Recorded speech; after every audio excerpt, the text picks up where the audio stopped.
कई बार जब आप पिंडों में जाते हैं, गांव में जाते हैं, तो गांव में खास जगह होती है। हर गांव में होगी, अगर आप एक गांव में रहते हैं तो हर गांव में खास जगह होती है जहां गांव के सारे बेकार लोग एक जगह पर बैठे होते हैं।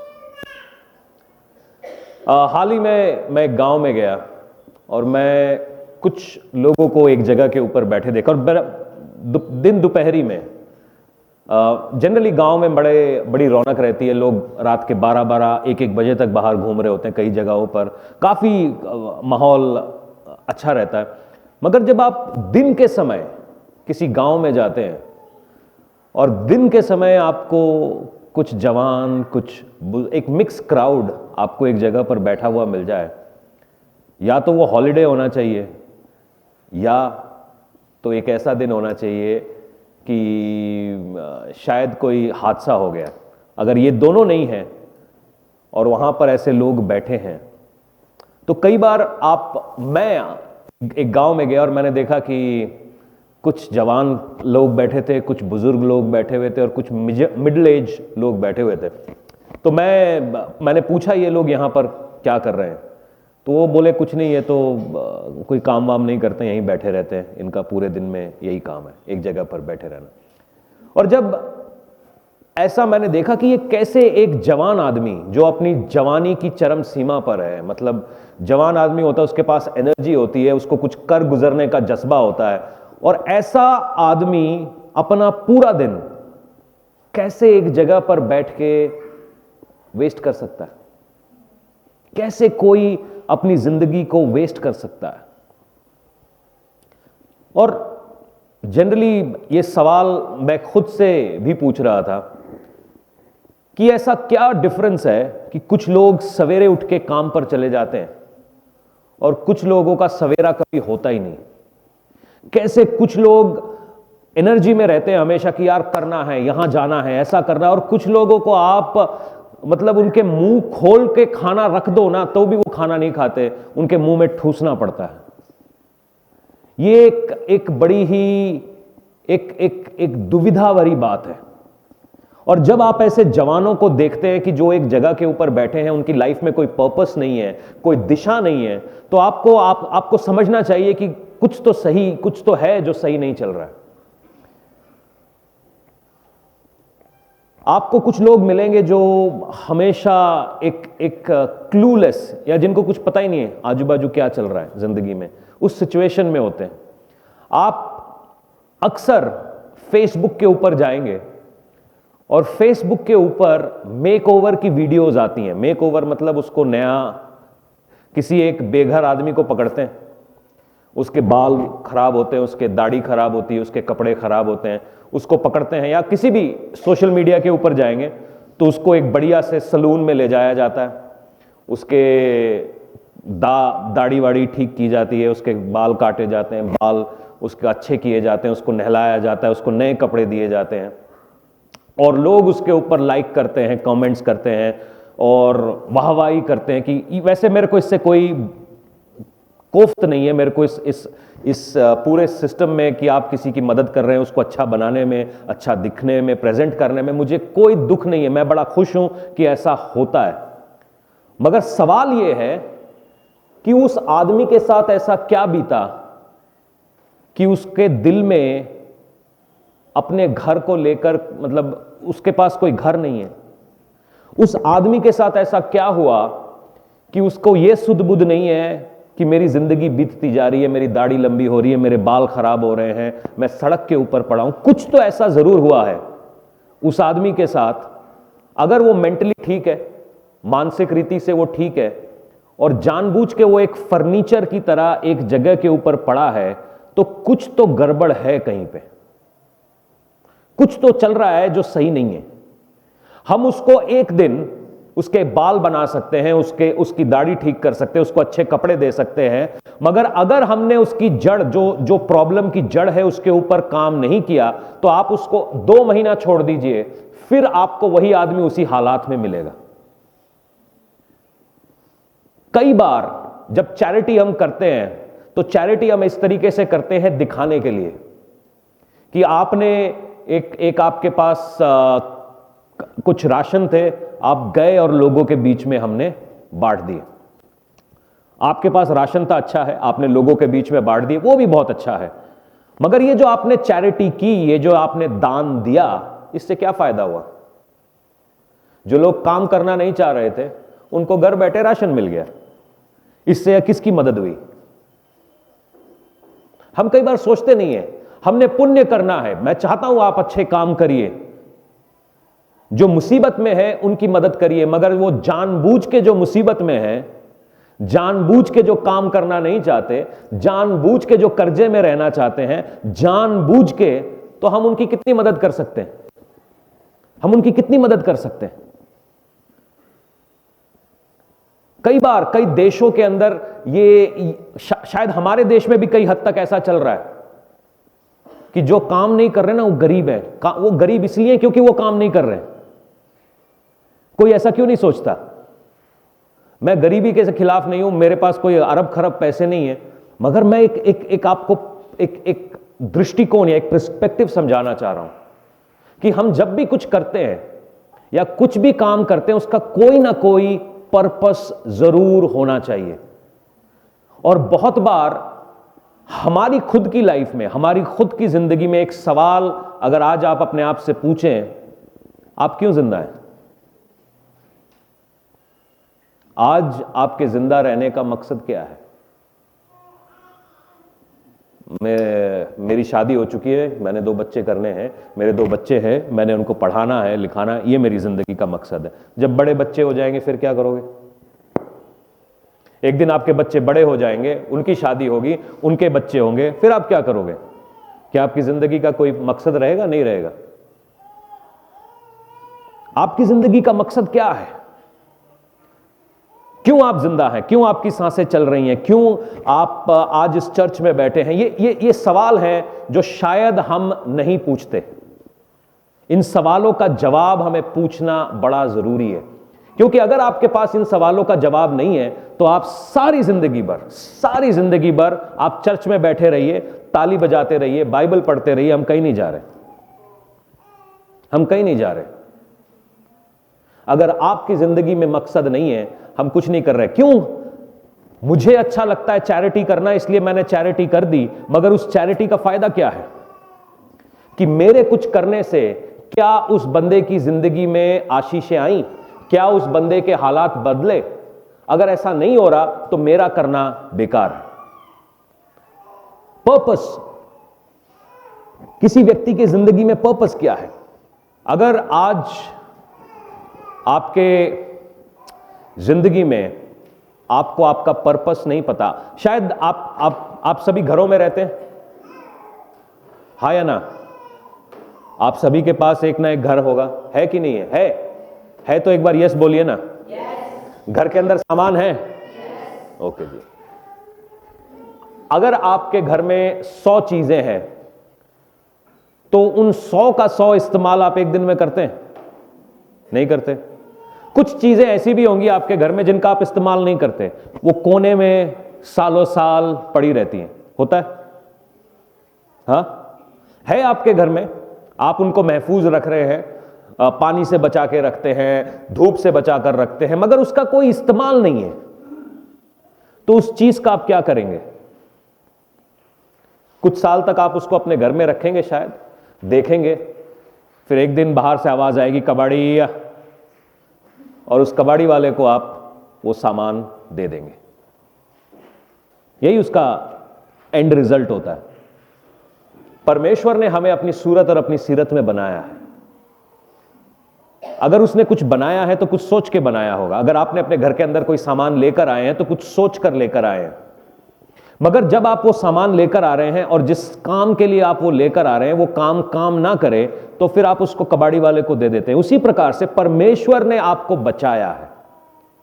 ऐसे ही कोई मार नहीं खाता, ऐसे ही कोई जलालत नहीं सहता, ऐसे ही कोई सूली पर नहीं जाता, ऐसे ही कोई अपने इकलौते बेटे को आपकी और मेरी जगह पर मरने नहीं भेजता। उसने अगर हमें बचाया है तो सवाल यह उठता है, क्यों? बहुत सारे लोग बचाए जाते हैं, बचाए जाने के बाद उनके दिमाग में आता है अब मैं बचाया गया हूं, अब मैंने चर्च बैठना है। आप चर्च में बैठ के क्या करेंगे? मैं चर्च के खिलाफ नहीं हूं, बैठिए, प्लीज बैठिए, चर्च आना बड़ी जरूरी है, मगर मैं बचाया क्यों गया हूं? ताकि मैं चर्च के अंदर एक फूलदान बन के खड़ा रहूं। मैं बचाया क्यों गया हूं? क्योंकि एतवार को एक कुर्सी भरनी होती है, मेरा काम खाली उस कुर्सी पर जाकर बैठ जाना है। मैं बचाया क्यों गया हूं? शायद पास्टर को मेरी कभी जरूरत पड़ेगी, इसलिए मैं बचाया गया हूं, शायद किसी दिन। ये एक बहुत बड़ा गैप है। मैं बचाया गया हूं और मैंने क्या करना है, मैं क्यों बचाया गया हूं। अगर परमेश्वर ने आपको बचाया है, ये क्यों का जवाब आज हमें ढूंढना है। क्योंकि वचन कहता है अगर आपको आपके लिए जो परमेश्वर का दर्शन है वो मालूम नहीं है, तो आप हवा में किया हुआ फायर है। हवा में जो गोली चलती है वो थोड़ा थोड़ा ऊपर जाती है और कहीं ना कहीं नीचे गिर जाती है। आप वो तीर हैं जिसके पास कोई निशाना नहीं है। आज मैं चाहता हूं आज आप इस बात पे सोचें कि मेरा पर्पस या मेरा क्या काम है, परमेश्वर ने मुझे क्यों बचाया है। वचन यूं कहता है यिर्मयाह 1:5 में, वचन यूं कहता है यिर्मयाह से कि गर्भ में रचने से पहले ही मैंने तुझ पर चित्त लगाया। गर्भ में रचने से पहले, यानी कि जब आप अपनी मां के पेट में एक फीटस थे, उससे पहले कोई एक जगह थी जहां परमेश्वर ने आपके ऊपर चित्त लगाया। कोई एक ऐसी जगह थी जहां पर आप थे। यहां पे कहता है गर्भ में रचने से पहले, आपकी मां के गर्भ में आने से पहले। अगर आप यहां पर बैठे हैं तो बिना मां के कोई नहीं आया है, आपकी कोई ना कोई मां जरूर होगी। और उस मां की कोख में जाने से पहले परमेश्वर ने आपके ऊपर चित्त लगाया, ध्यान लगाया। तो परमेश्वर ने कोई ना कोई कारण है जिसके लिए आपको चुना है, चुन के अपनी मां की कोख में रखा है। और उत्पन्न होने से पहले ही मैंने तेरा अभिषेक किया और मैंने तुझे जातियों का भविष्यवक्ता ठहराया। तब मैंने कहा, हाय प्रभु यहोवा, देख मैं तो बोलने भी नहीं जानता हूं, क्योंकि मैं लड़का ही हूं। परंतु यहोवा ने मुझसे कहा, मत कह कि मैं लड़का हूं, क्योंकि जिस किसी के पास मैं तुझे भेजूं वहां तू जाएगा, और जो कुछ मैं तुझे आज्ञा दूं वही करेगा। तू अपने मुख को देखकर मत डर, क्योंकि तुझे छुड़ाने के लिए मैं तेरे साथ हूं, यहोवा की यह वाणी है। एक छोटे बच्चे को यह वचन जाता है कि मैंने तेरे मां की कोख में रखने से पहले तेरे ऊपर ध्यान किया, तेरा अभिषेक किया, ताकि तू भविष्यवक्ता बन सके। ये शायद आप में से हर किसी के लिए नहीं है भविष्यवक्ता की बात ही, मगर यह बात हर किसी के लिए है कि तुझको किसी खास कारण से परमेश्वर ने अपनी मां की कोख में रखा है। अगर आज आप यूं सोच रहे हैं कि मेरे पास कोई कारण नहीं है, मैं बुढ़ा हो गया हूं, मेरे पास पैसे नहीं है, मेरे पास अपॉर्चुनिटी नहीं है, मैं पढ़ा लिखा नहीं हूं, ये सब एक बेकार की बात है, एक बेकार का झूठ है जो शैतान आपके कानों के अंदर भरना चाहता है। मगर परमेश्वर का वचन यूं कहता है कि उसने तेरे पर चित्त लगाया और किसी खास वजह से तेरे को बाहर निकाला। यिर्मयाह 29:11 को हम पढ़ेंगे। ये बातें मैं आपसे इसलिए कह रहा हूं क्योंकि ये मेरे मन की बातें नहीं है, ये वचन कहता है, इसलिए मैं यह बातें आपसे कह रहा हूं। वचन यूं कहता है, क्योंकि यहोवा की यह वाणी है कि जो कल्पनाएं मैं तुम्हारे विषय में करता हूं उन्हें मैं जानता हूं, वे हानि की नहीं वरन कुशल की हैं, और अंत में तुम्हारी आशा पूरी करूंगा। जो कल्पनाएं, परमेश्वर यूं कहता है कि मेरे पास तुम्हारे लिए प्लान्स हैं। अंग्रेजी की बाइबल यूं कहती है, I have plans for you, कि मेरे पास तुम्हारे लिए एक पर्पस है, एक प्लान है। और कई बार हमारे को परमेश्वर का प्लान नहीं पता है, और क्योंकि हमारे को परमेश्वर का प्लान नहीं पता है, हम अपना दिमाग लगाते हैं, हम अपने तरफ से शादी करते हैं, अपने तरीके से काम करते हैं, अपनी तरीके से अपनी जिंदगी को चलाते हैं, और आखिर में बोलता है मैं इतना डिप्रेशन में क्यों हूं, मेरी जिंदगी में कुछ अच्छा जा क्यों नहीं रहा। शायद अगर आप बाइबल को पढ़ेंगे तो बाइबल में बड़े सारे ऐसे लोग हुए जो फेलियर्स थे, जो बहुत बड़ा बड़ा फेल हुए मगर परमेश्वर के प्लान में थे, परमेश्वर उनको ऊपर उठाता है। अगर आप अब एलिशा को देखिए, जिसके पास एलिया से डबल अनॉइंटिंग है, मगर उसके रहने के लिए उसके पास घर नहीं है। ये एक ऐसा प्रॉफिट है जिसको अपने पास मतलब झुग्गियों में रहता ही है। आप इसको क्या कहेंगे? सफलता कहेंगे, असफलता कहेंगे? कमाल की बात नहीं है। आजकल हम प्रॉफिट को क्या समझते हैं? बड़ी गाड़ी, बड़ी मिनिस्ट्री, बड़ा सब कुछ, ये प्रॉफिट है जी। मगर वो परमेश्वर का भविष्यवक्ता है, उसके पास रहने के लिए घर नहीं है, मगर वो अपने आप को परमेश्वर का भविष्यवक्ता कह रहा है। मतलब क्या प्रॉब्लम क्या है? कहीं ना कहीं तो कुछ गड़बड़ हो रहा है बॉस, जिसको हमें समझ नहीं आ रहा। परमेश्वर का पर्पस और दुनिया का प्लान दो अलग अलग चीजें हैं। तो कोई तो कहे जागो अपने पड़ोसी को, जागो जागो जागो, क्योंकि दुनिया आपको बोलती है कि बेटा तू पैदा हो गया है, 10वीं तक पढ़ाई कर ले, क्योंकि धारीवाल में 10वीं से आगे कोई पढ़ता नहीं है। जो पढ़ गए फिर वो विदेश चले जाते हैं। अब 10वीं के बाद गोदामों में तूने बोरियां चुकनी है, बोरियां चुकेगा, तेरे को ठेकेदार के पास से 400 रुपए मिलेंगे। 100 रुपए की दारू पी पुत्र, 300 रुपए घर लाई, क्योंकि जब तक तू दारू नहीं पिएगा तब तक तू बोरियां चुक नहीं पाएगा। ठीक है, 5 साल बोरियां चुकनी है, उसके बाद तेरे को परमानेंट करा देंगे। फिर की तू घर बै किसी और नु भेज, लाइफ सेट है। क्योंकि सारी दुनिया का प्लान है। परमेश्वर का क्या प्लान है? क्या परमेश्वर चाहता है आप बोरियां चुको? प्रॉब्लम क्या होती है? हमने अपना बेटा सेवकाई के लिए क्यों नहीं भेजना? क्योंकि पैसे नहीं। हमने जितने पास्टर देखे, मंगते देखे, आते हैं हमारे से दिहाड़ी लेके जाते हैं। हमें अपना बेटा जो इंटेलिजेंट वाला है उसको बढ़िया डॉक्टर बनाना है, जो थोड़ा कम इंटेलिजेंट वाला है उसको हमने कनाडा भेजना है, जो तीसरा निखद्द है उसको हम परमेश्वर को दे देंगे, क्योंकि जिसका कुछ नहीं हो सकता उसका कुछ तो कर लेगा। कई लोगों से मैं बात करता हूं, पास्टर जी मैंने सेवकाई करनी है। हाँ बेटा, कब करनी है? थोड़े पैसे कमा लो। थोड़े का मतलब क्या है? नहीं, अभी थोड़ा घर ठीक हो जाए। मतलब घर बेटा तेरा सारी जिंदगी में कभी ठीक नहीं होने वाला। आज तू घर बनाएगा, फिर शादी बनाएगा, फिर बच्चों की फुल स्कूल की फीस होगी, स्कूल की फीस के बाद बच्चों की शादी करानी होगी। बच्चे तेरे अच्छे नहीं निकले तो उनके बच्चों के डायपर तू नहीं खरीदने हैं बेटा। घर तुम्हारा कभी ठीक नहीं होने वाला। पास्टर जी मैं चाहता हूं कि मैं 30 साल तक काम करूं, 40 साल तक काम करूं, उसके बाद मैं सेवकाई करूंगा। जब तू बुढ़ा हो जाएगा। 40 साल वाले आदमी को नौकरी पे कोई नहीं रखता, सब जवानों को ढूंढते हैं। तो जब मैं बुढ़ा हो जाऊंगा तब कोई मेरा इस्तेमाल नहीं कर पाएगा, परमेश्वर कर लेगा। हालेलुया। हमारा प्लान और दुनिया का प्लान ये एक अजीब सी चीज है, और परमेश्वर का प्लान ये अलग चीज है। अगर आप यहां पर कितने लोग 12वीं से ज्यादा पढ़े हुए हैं? ओके, 2 लोग। ओके, आपने जब 12वीं की 10वीं क्रॉस की, 10वीं के बाद आपने आर्ट्स लेना है, साइंस लेना है या कॉमर्स लेना है, ये कैसे डिसाइड किया? ताऊ के लड़के ने भी लिया था, रिश्तेदारों से डिसाइड किया आपने, है कि नहीं? हमने रिश्तेदारों से जाकर पूछा कि क्या करना चाहिए, मार्केट में कौन सा चल रहा है। मार्केट में आज चल रहा है जी कंप्यूटर कराओ, सारे आनु कंप्यूटर कराओ, सारे कंप्यूटर जानते हैं, कंप्यूटर कराओ, कंप्यूटर पढ़ने वाले कंप्यूटर। आपको पता है मेरी 2 साल की बेटी भी कंप्यूटर चलाती है। अब मैं सोच रहा हूं उसको स्कूल भेजना बंद कर दूं।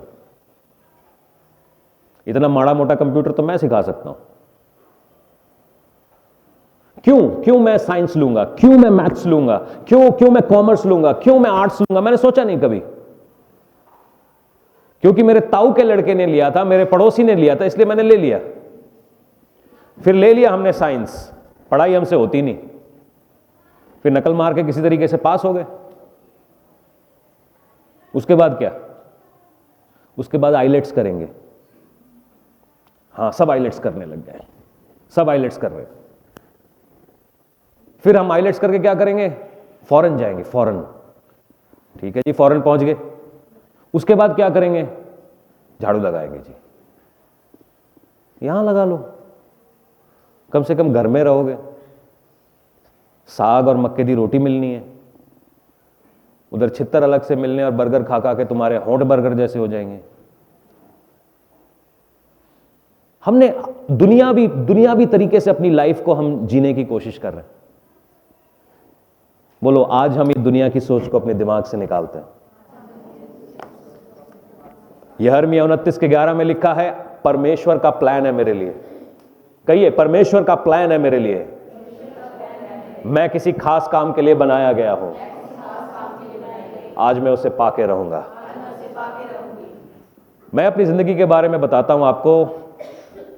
मैं 1999 में विश्वास में आया। विश्वास में इसलिए आया क्योंकि मेरी जिंदगी में काफी मुसीबतें चल रही थी, काफी तकलीफ चल रही थी। 4 साल तक मैं जब 23-24 का था, तब मेरा मन था, परमेश्वर को मैं जानता था, परमेश्वर से प्रेम करता था, मगर मेरे दिमाग में नहीं था कभी सेवकाई करूंगा। मैं सोच रहा था हमारा अंकल सेवकाई कर रहा है, आई एम सो हैप्पी, हमने उसको सपोर्ट करना है।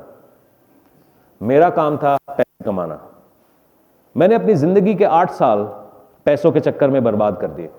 मगर 8 साल के बाद जब मुझे होश आया, तब मैंने सोचा ये पैसे किसी काम के नहीं है।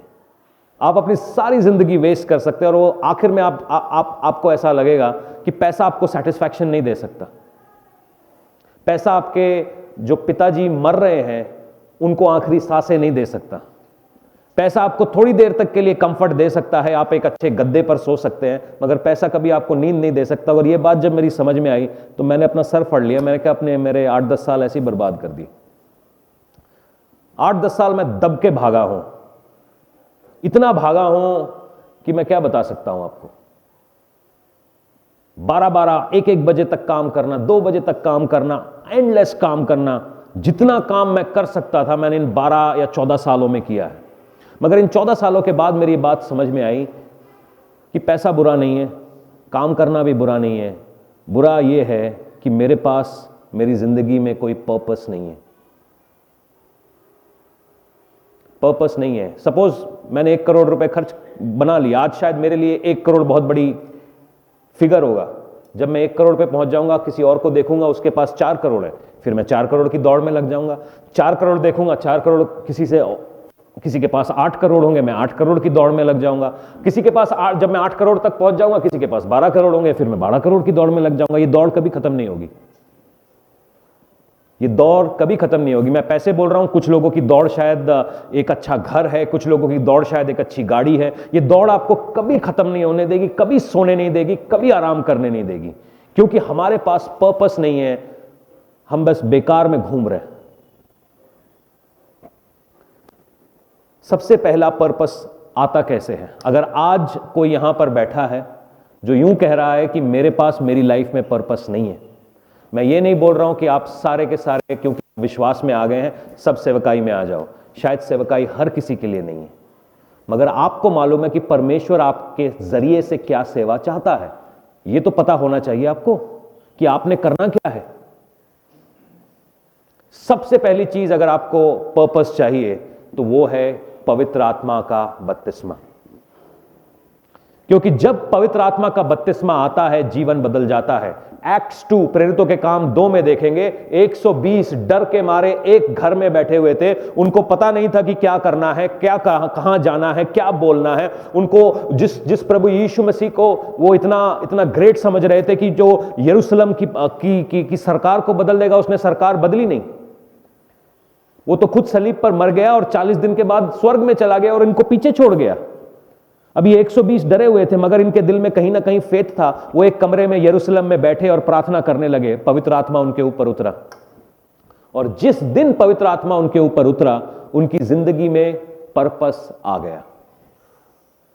अगर आज आप बिना पर्पस के इधर उधर घूम रहे हैं, तो आज परमेश्वर से कहिए कि पिता, आज मुझे पवित्र आत्मा का बपतिस्मा चाहिए, जिससे मुझे मेरा पर्पस मिले। इससे फर्क नहीं पड़ता आप 16 साल के हैं या आप 160 साल के हैं, पर्पस जरूरी है।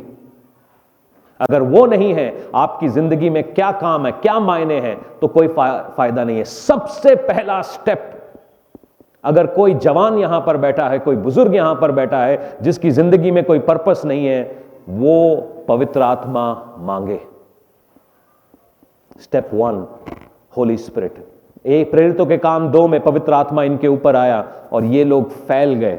ये 2 लोग, इन 120 लोगों की जिंदगी में एक पर्पस आ गया कि हमने करना क्या है, किधर जाना है, कहां जाना है। क्योंकि जब तक आप पवित्र आत्मा नहीं पाते, आपको वो चलाता नहीं है, दुनिया चलाती है आपको, आपका दिमाग आपको चलाता है।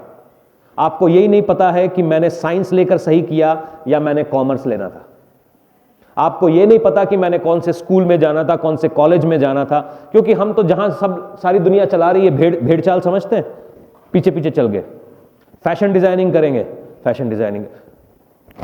आपको मालूम है धारीवाल में कितने सलून है, नाई कितने हैं, कितने नाई हैं धारीवाल की मार्केट के अंदर ही? अगर मैं गलत नहीं हूं, मैंने कभी काउंट किए हैं, छोटे बड़ी सब दुकानें मिला के 20 दुकानें हैं, 20 दुकानें हैं। ये आदमियों वाली बात कर रहा हूं, कुछ लेडीज वाली है, वहां पर मेरी नजर गई नहीं है। धारीवाल में आपकी गली में कितने लोग बाल काटना जानते हैं? सारे लोगों ने ब्यूटी पार्लर किया है। जहां जितने बैठे हैं, जितनी लड़कियां बैठी हैं, सब ब्यूटी पार्लर करके आई हैं। क्यों? धारीवाल की पॉपुलेशन कितनी है?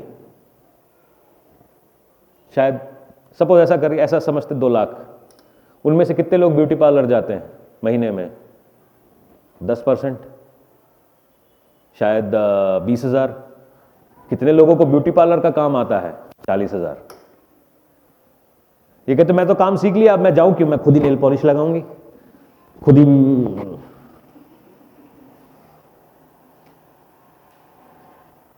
कर लिया हमने ब्यूटी पार्लर। सारे लैब टेक्नीशियन है, सबको खून निकालना आता है, लैब में काम कितना है, सारे नर्स हैं। कोई वखरा सोचता ही नहीं, क्योंकि हमने परमेश्वर से पूछा नहीं। पूछ लेते क्या करेंगे,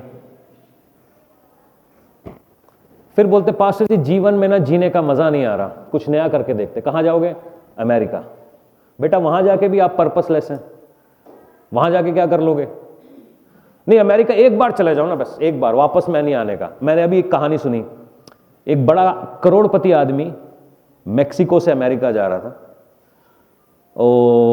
उसको बोलते हैं डोंकी, क्या करके, क्या डोंकी क्या बोलते हैं? डोंकी लगा के जाते हैं। मैं पहली बार सुना डोंकी में, डोंकी का मतलब गधा होता है। कहते डोंकी लगा के जा रहे थे, रास्ते के बीच में मर गया। यहां पे 35 किले पहली है उसके पास। मैंने कहा 35 किले पहली है और डोंकी लगा के अमेरिका जा रहा है, रास्ते में मर गया, लाश उनकी वापस नहीं आई, अभी माँ बाप रो रहे लाश भेजो। 35 किले पहली, मेरे नाम कर जा, मैं यहीं अमेरिका बना दूंगा। कमाल है, क्योंकि चाचा फूफा ताऊ, अमेरिका मार्केट गर्म है आज। मेरी बात शायद आपकी समझ नहीं आ रही। शायद हमारी जिंदगियां, जितने लोग यहां पर बैठे हैं इसलिए ऐसी चल रही हैं। हमारे को अपने सवेरे बिस्तर से उठने का मन नहीं करता, हम कुछ करने का मन नहीं करता, क्योंकि शायद आपके पास आपका पर्पस नहीं है। सबसे पहली चीज पवित्र आत्मा मांगो, वो आपको बताएगा धारीवाल जाना है, वो आपको बताएगा यहां जाना है, ये पढ़ाई करनी है, ऐसे बात करना है, ये बिजनेस करना है। अगर वो आप पाएंगे आपकी लाइफ अच्छी हो जाएगी। दूसरी चीज, अगर आपको कहीं जाना है तो आपके पास एक चीज होनी चाहिए, जीपीएस। अगर आपके फोन्स हैं, स्मार्टफोन्स हैं, तो उसके अंदर नेविगेशन चलता है। नेविगेशन में एक औरत बात करती है और उसको सारे रास्ते पता है। ये पहली औरत है जिसको सारे रास्ते पता है, और औरत स्मार्ट होती जा रही है। मैं जब भी नेहा को लेके जाता हूं ना, मैं उसको पीछे बिठाता हूं ताकि स्टीयरिंग व्हील पे मैं बैठूं, कितने की स्पीड पे मैं चला रहा हूं उसको पता ना चले। मैं तो बोलता हूं 80 पे चल रही है, वो ये बात अलग है, वो 120 पे चल रही होती है। पहले वो विश्वास कर लेती थी, अब जब से ये औरत स्मार्ट होगी ना, ये बताती है कि कितने किलोमीटर पे चल रही है। अब इसने मेरा खेल खराब कर दिया है। मैं गोवा से यहां पे 2 दिन में पहुंच गया, उसको पूरे रास्ते यही बोलते आया हूं 60 पे चल रहे हैं। अभी औरत बताने लगी कितने किलोमीटर पे चल रहे हैं। तो ये जो पवित्र आत्मा है ना, ये हमारे अंदर लगा हुआ एक नेविगेशन सिस्टम है। ये हमें बताता रहता है यहां जाना है, ऐसे जाना है, इस तरीके से करना है, ऐसे करना है। नंबर 1। नंबर 2, अगर आप किसी सफर में निकले हैं तो आपको थोड़ा पढ़ना आना चाहिए। लिखा क्या हुआ है, क्या लिखा है। पंजाब में आके मेरी पहली टेंशन ये होगी, सारी चीजें पंजाबी में लिखी हुई हैं। जो परदेसी आदमी है, बोर्ड आपने उसके लिए लगाए हैं। पिंड किसका है उसको पहले ही पता है, जिसको पंजाबी आई है। मुझे नहीं पता है, सारे बोर्ड यहां पर पंजाबी में है। अब मैंने यहां पे फिर वो एक किताब खरीदी, वो जो अक्षर ज्ञान वाली है, कक्खा गग्गा, फिर वो थोड़ा बहुत सीख लिया, उससे भी काम चला रहा हूं। क्योंकि जीपीएस कई बार बंद हो जाता है ना, कई जगहों पे शायद जीपीएस बोलेगा नहीं कि आप सही जगह पर आ गए। जब तक उसका मोड़ नहीं आएगा वो बोलेगा नहीं, आपको मील के पत्थर चाहिए। इसी प्रकार से आपकी जिंदगी में भी परमेश्वर ने मील के पत्थर भेजे हैं, जिनको आपको पढ़ना आना चाहिए कि आप सही डायरेक्शन में हैं। पहला समूएल का 1 का 4 से लेकर 17 तक। ये बड़ी इंटरेस्टिंग कहानी है। आज सवेरे मैं इसको पढ़ रहा था, मैं आपके लिए पढ़ देता हूं, आप नोट्स ले लीजिएगा। जब जब एल्कना मेल बड़ी चढ़ाता था, तब वह अपनी पत्नी पिनाइना को और उसके सब बेटे बेटियों को दान दिया करता था। ठीक है, एल्कना की 2 बीवी थी, मतलब यहां तो एक रखनी मुश्किल है, यहां पे 2-2 बीवी रख के घूम रहा है, मतलब अमीर आदमी है। ठीक है जी। तो अमीर आदमी की एक बीवी का नाम पिनाइना था और पिनाइना के बेटे बेटियां थे, परंतु हन्ना को वह दूना दान दिया करता था। सुनिए, पिनाइना, अब ऐसा समझ लीजिए एक घर है, एक घर के अंदर 2 छोटे छोटे घर हैं। तो एक छोटे घर में पिनाइना नाम की औरत रहती है, जिसको वो दान दे रहा है और उसको अपने बच्चों के लिए भी दान दे रहा है, मतलब वहां पर मीट चढ़ाया जाता था, वो दान दे रहा है। उसके अलावा एक हैना नाम की लड़की है, जिसके घर में कोई बच्चा नहीं है, मगर फिर भी एल्कना उसको दुगना दान दे रहा है।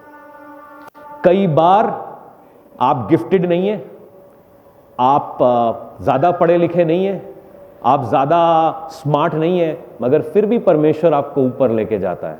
ये एक मील का पत्थर है, ये मील का पत्थर है, इसको समझना है।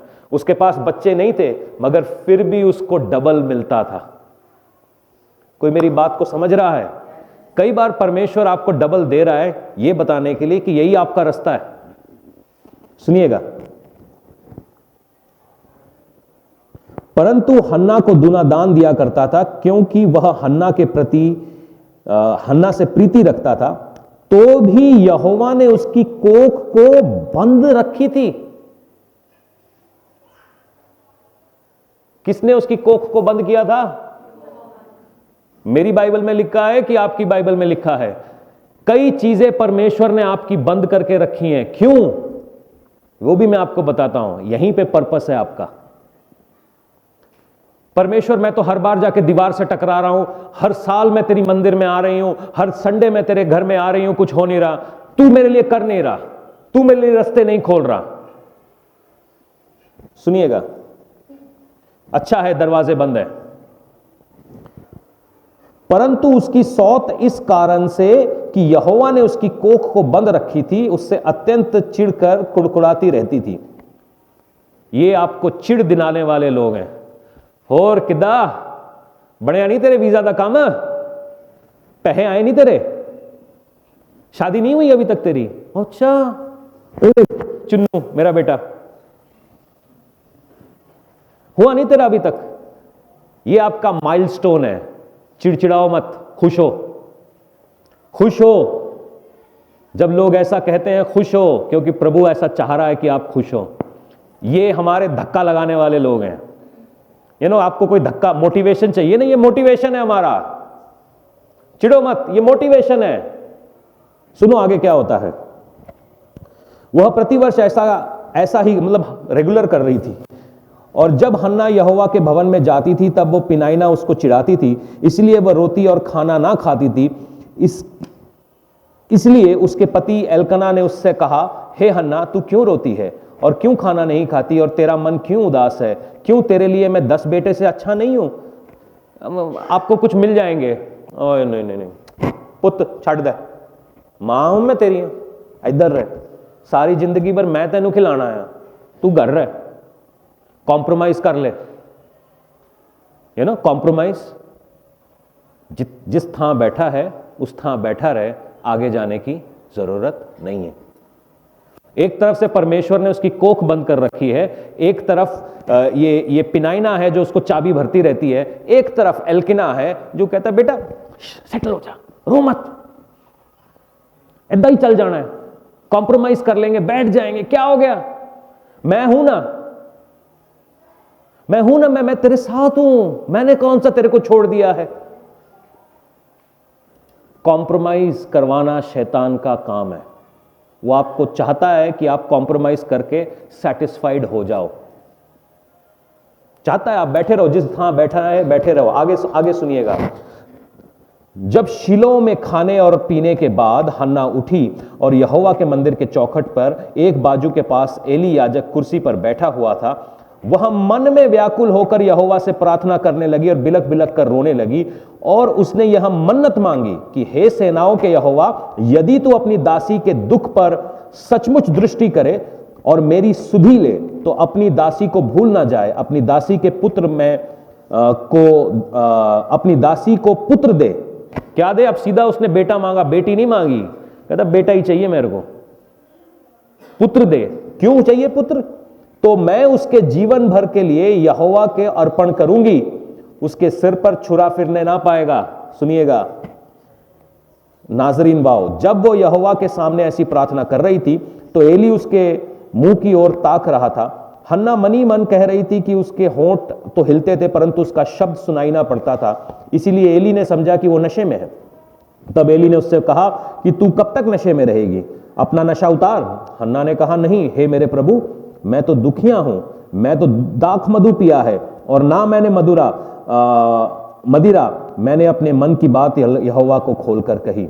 सुनिए, एक औरत है जिसको अपने घर से बेइज्जती मिल रही है, उसका पति उसके साथ है, मगर उसको परमेश्वर से कुछ चाहिए, और उसने परमेश्वर से बच्चा नहीं मांगा, उसने क्या मांगा?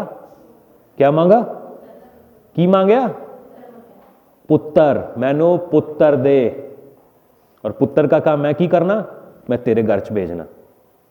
सुनिए, अब वहां का ऐसा समझ लीजिए, पास्टर बैठा था, पास्टर हन्ना के पास आया कि रोए उठ, बाहर निकल, नशा करके बैठी है थे। अब हन्ना को क्या चाहिए? मैं नहीं आना फिर तेरे पास। परमेश्वर कई बार हमको, स्पंज होता है ना, स्पंज को दबाता है, और जब दबाता है ना, निचोड़ता है, तो उसके अंदर क्या क्या होता है बाहर आ जाता है। तो हन्ना ने उसको कोई पुट्ठा जवाब नहीं दिया। हन्ना की कहती है कि अपनी दासी को ओछी स्त्री ना जान, मैं जो कुछ मैंने अब तक कहा है वह बहुत ही शोकित होने और चिढ़ाई जाने के कारण कहा है। एली ने कहा, कुशल से चली जा, इजराइल का परमेश्वर तुझे मनचाहा वर दे।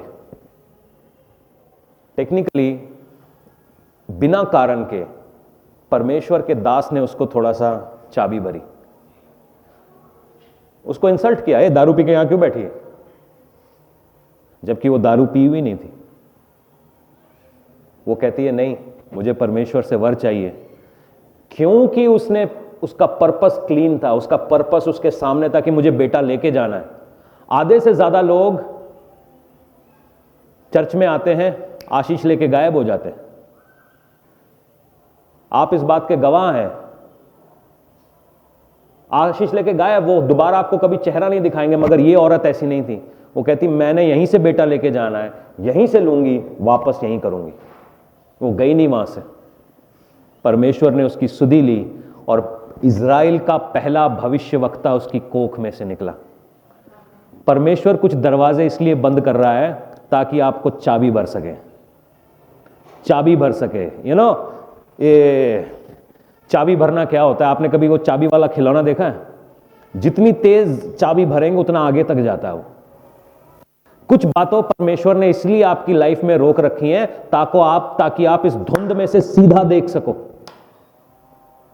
पवित्र आत्मा को पाओ ताकि आप समझ सको ये जितने आपको चिढ़ा रहे हैं, जो आपके आजू बाजू घूम रहे हैं और किद्दा क्या कर रहा है किस तरीके से, ये अच्छी बात है। ये परमेश्वर के भेजे हुए लोग हैं, उनसे झगड़ने की जरूरत नहीं है, क्योंकि वचन कहता है हमारी लड़ाई मांस और लहू से नहीं है। आप समझो परमेश्वर क्या कह रहा है। अगर वो चिढ़ा रहे हैं तो बुरा ना मानो, वो आपको चाबी भर रहे हैं ताकि आप प्रार्थना कर सकें और आपकी कोख में से कुछ ऐसा निकल सके जो आज तक नहीं हुआ है। कोई तो कहे गल समझ में आ रही है। हम की करते, चिढ़ाने वालों को लड़ने लगते हैं। सुनिएगा, ये हुए चिढ़ाने वाले।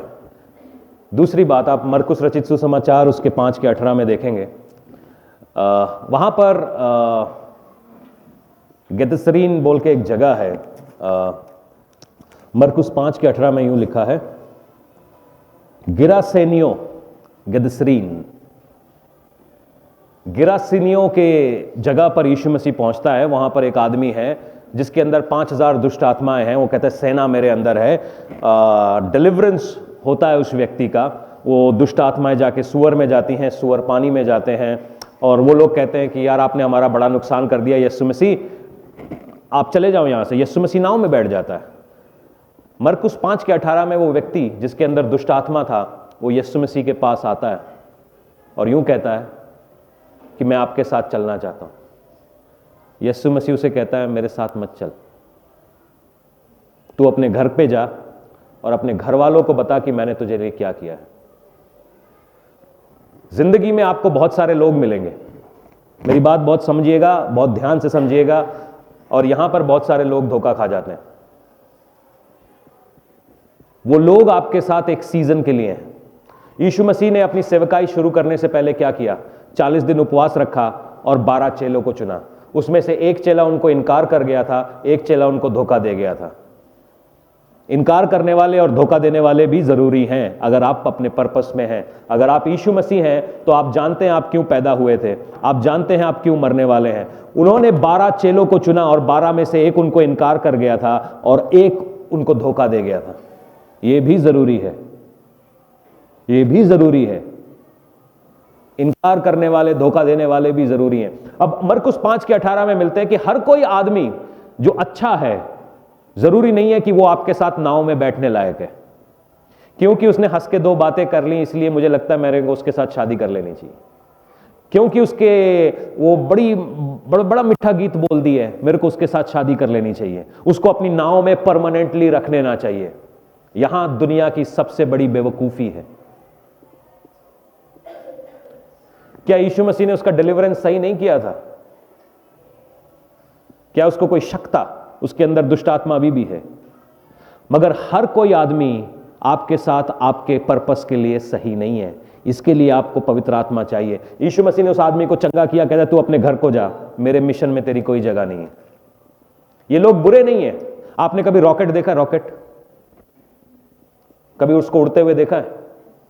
टीवी पे देखा होगा, यहां तो कोई रॉकेट वाले उड़ते हुए देखा। दिवाली वाला रॉकेट नहीं बोल रहा हूं मैं, जिसके पीछे आग लगाई और उड़ गया। वो जो स्पेस शटल होता है उसको उड़ाने के लिए बूस्टर्स लगते हैं। उसके अंदर बड़े बड़े 4 कैनियां होती हैं और वो बूस्टर उसको पृथ्वी के बाहर धकेल देते हैं, और जैसे ही पृथ्वी के ग्रेविटेशन से वो बाहर आते हैं, बूस्टर गिर के उससे अलग हो जाते हैं और रॉकेट आगे चला जाता है। अगर आपको आपका पर्पस पता है तो आपको मालूम है आपके बूस्टर्स कौन कौन है। ये बूस्टर्स बुरे लोग नहीं है, मगर ये उस जगह जाने लायक नहीं है जिस जगह आप जा रहे हैं। ये आपके साथ एक सीजन तक रहेंगे और एक सीजन आने के बाद ये नीचे गिर जाएंगे, क्योंकि जिस ऊंचाई पर आप जा रहे हैं शायद ये ऊंचाई उनके लिए सही नहीं है। हम अपनी जिंदगी दारू में क्यों निकाल देते हैं? क्योंकि शन्नो मुझे छट गई। शायद शन्नो 2020 तक ये अच्छी थी आपके साथ, जो 2021 में तो ही पैर रखना चाहते हो तो हालेलुया बोल के अंदर पैर रख दो। शन्नो बुरी नहीं है, शन्नो को परमेश्वर ने 2020 तक ही रखना था, क्योंकि वो उस ऊंचाई के लिए तैयार नहीं है जहां परमेश्वर आपको लेकर जा रहा है। किसी की घंटी बजी तो यहां नहीं बताना, घर जाके फिर लोग पूछेंगे। आखिरी पॉइंट,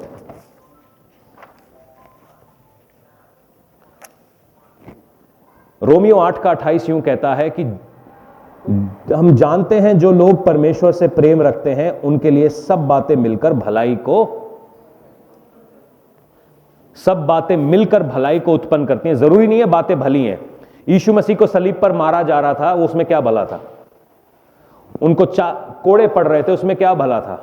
उनके कपड़े फाड़ के उनको नंगा कर दिया जा रहा था, उसमें क्या भला था? लोग उनकी दाढ़ी पूट रहे थे, उसमें क्या भला था? क्योंकि आपको आपका पर्पस नहीं पता, इसलिए जो पिटाई हो रही है शायद आप इसको मजा नहीं ले रहे। जिस दिन आपको पता चल जाएगा आपकी पिटाई क्यों हो रही है, आप शायद मजा लेने लगे। मैं ये नहीं बोलता हूं कि सारी जिंदगी भर यीशु मसीह सलीब पर रहा, वो 3 दिन के बाद सलीब से उतर आया, मगर सलीब पे जाने का एक टाइम है। हर पिटाई बुरी नहीं होती है। मैं चाहता हूं जितने जवान लड़के हैं वो थोड़ी सी रिगरस ट्रेनिंग में से जाएं, उनकी थोड़ी पिटाई हो। पूछो क्यों? ताकि दुनिया समझ में आए। जी आप अपना बच्चा अपनी गोदी में ही रखेंगे, उसको दुनिया समझ नहीं आनी, उसको बाहर भेजना पड़ता है। मेरा ऐसा मानना है, मैं चाहता हूं जितने हमारे जवान बच्चे यहां बैठे हैं वो कम से कम 1 साल का डिप्लोमा दिल्ली यूनिवर्सिटी करके आए। हॉस्टल मैं बताऊंगा, कॉलेज मैं बताऊंगा। 1 साल वो दिल्ली रह गए हैं, होश ठीक हो जाएंगे, सारे आधे होश ठीक हो जाएंगे, एकदम सीधा। दुनिया ने कर देना। कुछ क्लासेस, कुछ टीचर्स ऐसे होते हैं जो स्कूलों में नहीं पढ़ाते, कॉलेजेस में नहीं पढ़ाते, वो दुनिया में मिलते हैं हमें, वो सिखा के जाते हैं। जब हम उनसे सीखते हैं लाइफ अच्छी रहती है।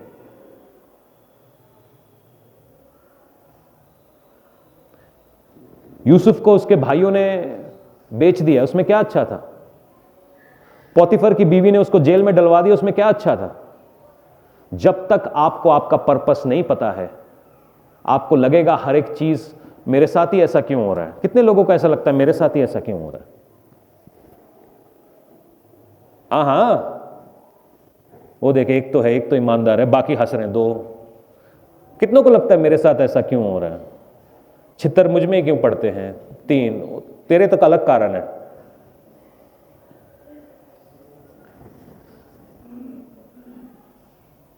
मेरे साथ ही ऐसा क्यों? आप इसलिए कंप्लेन कर रहे हैं क्योंकि शायद आपको आपका पर्पस नहीं पता है।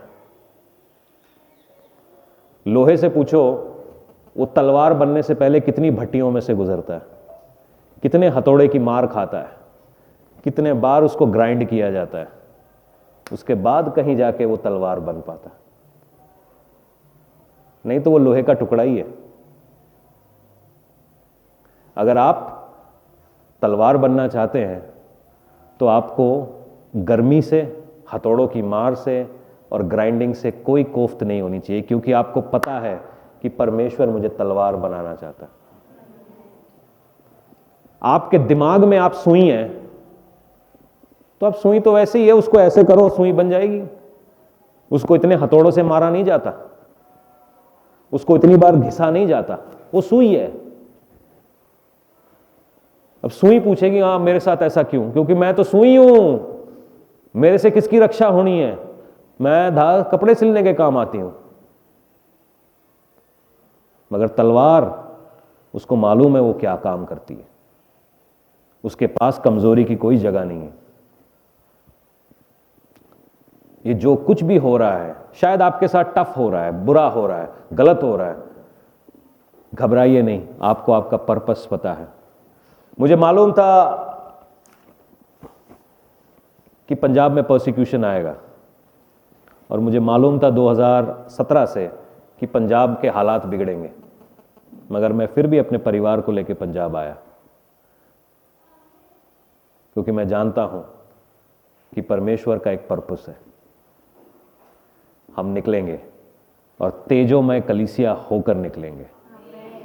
परमेश्वर ने हमें तलवार बना के रखा है। आमीन। सुनिएगा, अगर आप अपनी जिंदगी में से मुश्किल हालात में से जा रहे हैं तो एक आखिरी वचन देते हुए, नीति वचन 3 से लेकर 8 तक, ये शायद आपके लिए, अगर आप इसको अंडरलाइन करना चाहते हैं तो कर लीजिए। ये आपके पर्पस को बताता है। अगर आप अपने पर्पस में जाना चाहते हैं तो ये बड़ा जरूरी है, टाइमिंग का पता होना।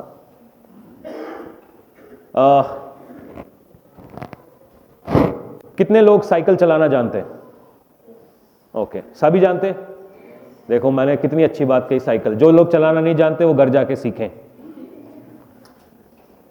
मैं जब साइकिल चलाता था, मैं मेरे पिताजी ने एक साइकिल ला के दी थी, बहुत कहते मेरी साइकिल आप इस्तेमाल करो। मैंने कहा ठीक है जी। तो मेरे से कुर्सी पे तो उस पे बैठा नहीं जाता, कैंची चलाता था मैं, पाँव बीच में से निकाल के कैंची। तो साइकिल ने भी काफी कुछ सिखाया। आपको मालूम है आप साइकिल पे बैठते ही पैडल नहीं मार सकते, मालूम है आपको? एक पैडल मारेंगे, दूसरा पैडल मारेंगे, बैलेंस को ठीक करेंगे और फिर वो पैडल मारते ही रहेंगे। ऐसी चलती है साइकिल। ओके, लाइफ भी ऐसी ही चलती है। नीति वचन 3 से लेकर 8 तक। कृपा और सच्चाई तुझसे अलग ना होने पाए, वरन उसको अपने गले का हार बनाना। जब मुश्किल हालात होते हैं, लोग तकलीफें दे रहे हैं आपको, आजू बाजू से आप घिर रहे हो, मुसीबत में आ रहे हो, चैलेंजेस हो रहे हैं, आपको डरने का नहीं है, क्योंकि आपको पता है परमेश्वर अच्छा काम करने जा रहा है। आमीन। सुनिएगा आगे। तू तो परमेश्वर और मनुष्य दोनों का अनुग्रह पाएगा, अति बुद्धिमान होगा। तू अपनी समझ का सहारा ना लेना, वरुण संपूर्ण मन से यहोवा पर भरोसा रखना। उसी को स्मरण करके सब काम करना, तब वह तेरे लिए सीधा मार्ग निकालेगा। अपनी दृष्टि में बुद्धिमान ना होना, यहोवा का भय मानना और बुराई से अलग रहना। ऐसा करने से तेरा शरीर भला चंगा और तेरी हड्डियां। होता क्या है, हमें हमारा पर्पस नहीं मालूम है, लोग बुरा बर्ताव करते हैं सामने से। हम भी, तूने एक मारा, मैं पंजाब दिया साग खाया, मैं 4 मारना है,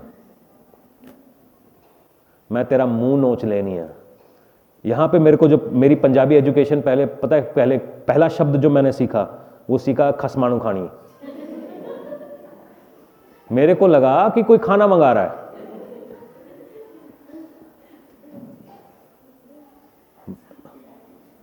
मेरे को लगा कोई खाना है ये। मैं 3 बार बोला उस आंटी ने, खसमाणु खानी, खसमाणु खानी। अचानक से वो रोटी वोटी लेकर आ गई। मैंने कहा खाना यहां पे ऐसे ही मंगाता है शायद। तो पंजाबी एजुकेशन मेरी गालियों से हुई है। फिर मैंने किसी से पूछा ये क्या होता है, कहता गाली दे रही है उसको। मैंने सोचा ऐसा बोलने से शायद रोटी आती है। अच्छा हुआ मैंने बोला नहीं किसी को।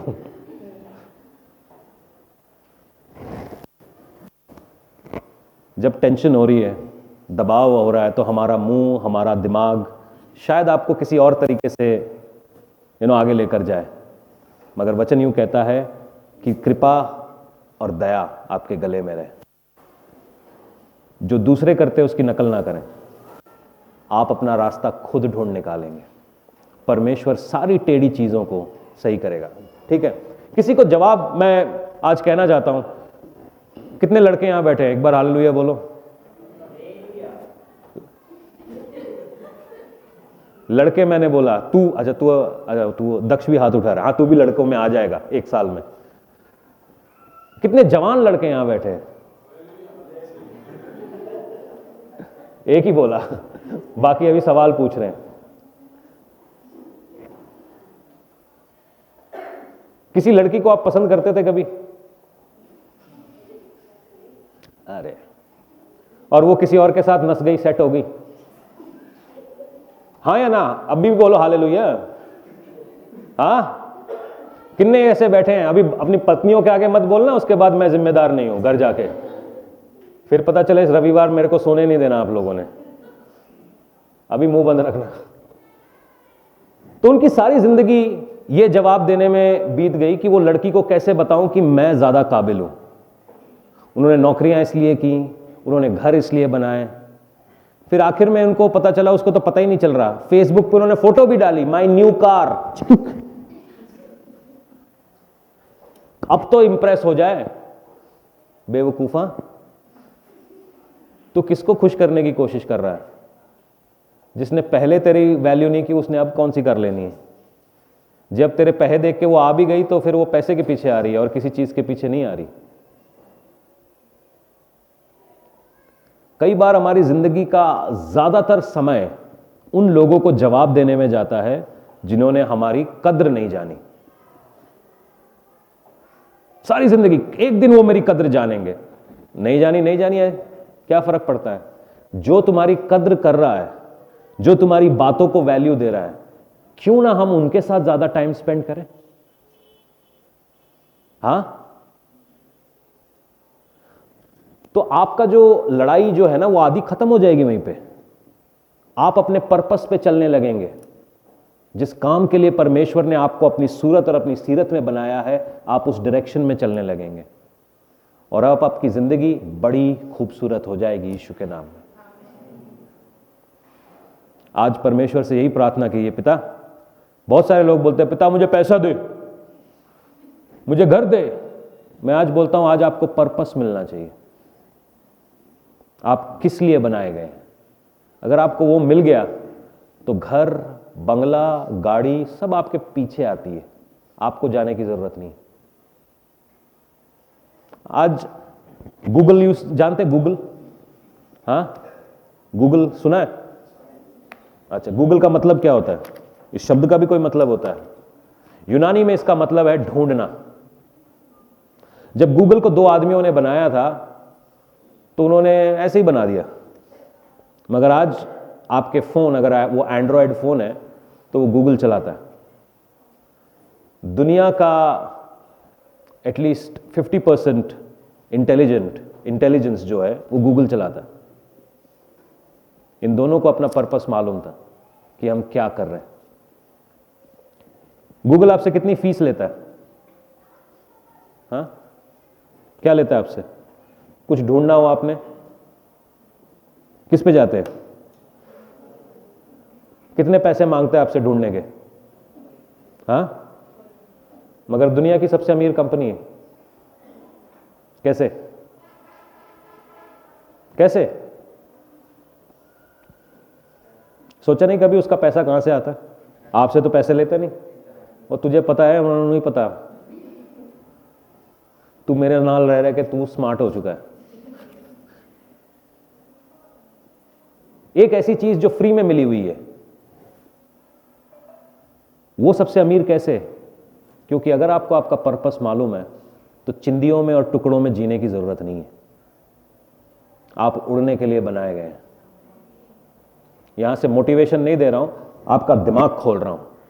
अगर आप में से एक आदमी का भी दिमाग खुल गया और वो ये समझ गया कि मेरे को कॉम्प्रोमाइज करने की जरूरत नहीं है, मेरे को किसी की कॉपी करने की जरूरत नहीं है, मेरे को अपना रास्ता खोजना है, आप कर जाओगे।